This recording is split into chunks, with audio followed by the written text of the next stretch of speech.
અને હવે સમાજના લોકોએ મહારેલી કાઢીને એમ કીધું કે અમે કાજલ હિન્દુસ્તાની નથી કહેવાના, એને કાફર પાકિસ્તાની કહીશું।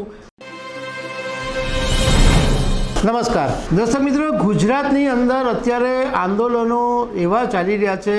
એક તરફ ક્ષત્રિય સમાજનો આક્રોશ છે જે રૂપાલાની સામે છે, તો બીજી તરફ પાટીદાર સમાજના લોકોનો આક્રોશ કાજલ હિન્દુસ્તાની સામે છે।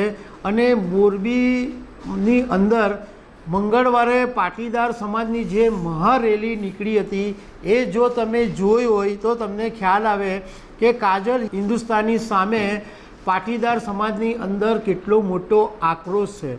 અને હવે સમાજના લોકોએ મહારેલી કાઢીને એમ કીધું કે અમે કાજલ હિન્દુસ્તાની નથી કહેવાના, એને કાફર પાકિસ્તાની કહીશું।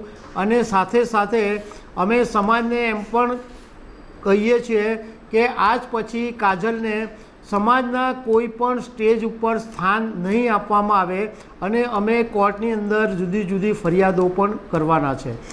તો આના વિશે હું તમારી સાથે વાત કરીશ। મારું નામ રાજેશ શાહ છે અને તમે જોઈ રહ્યા છો ખબર છે.com।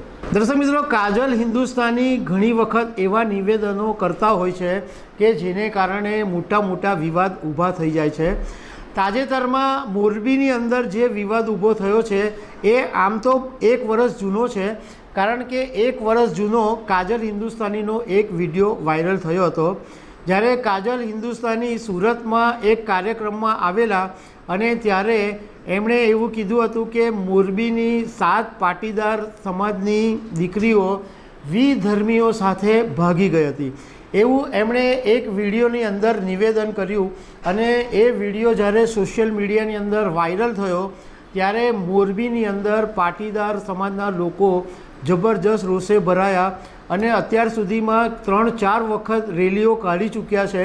અને એમની એક જ માંગ છે કે કાજલ હિન્દુસ્તાની સામે FIR કરવામાં આવે અને કાજલ હિન્દુસ્તાની માફી માંગે, પરંતુ હજુ સુધી કાજલની સામે FIR નથી થઈ અને માફી પણ નથી માંગી।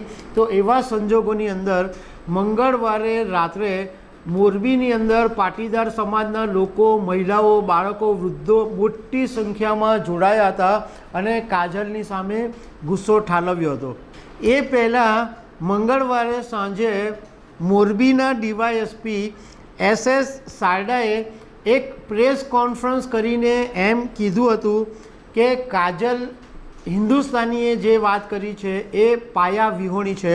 એમણે એમ કીધું કે મોરબી જિલ્લાની એક કોલેજની પાટીદાર સમાજની 7 દીકરીઓ વિધર્મી સાથે ભાગી ગઈ છે, પરંતુ આવો કોઈ પણ કિસ્સો કે આવો કોઈ પણ કેસ મોરબીના કોઈ પણ પોલીસ સ્ટેશનની અંદર નોંધાયો નથી।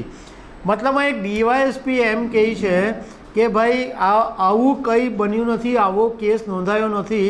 તો એનો મતલબ એમ થયો કે કાજલ હિન્દુસ્તાની જાણ્યા મૂક્યા વગર ખોટા ગપ્પા ઠોકાઠોક કરી રહી છે।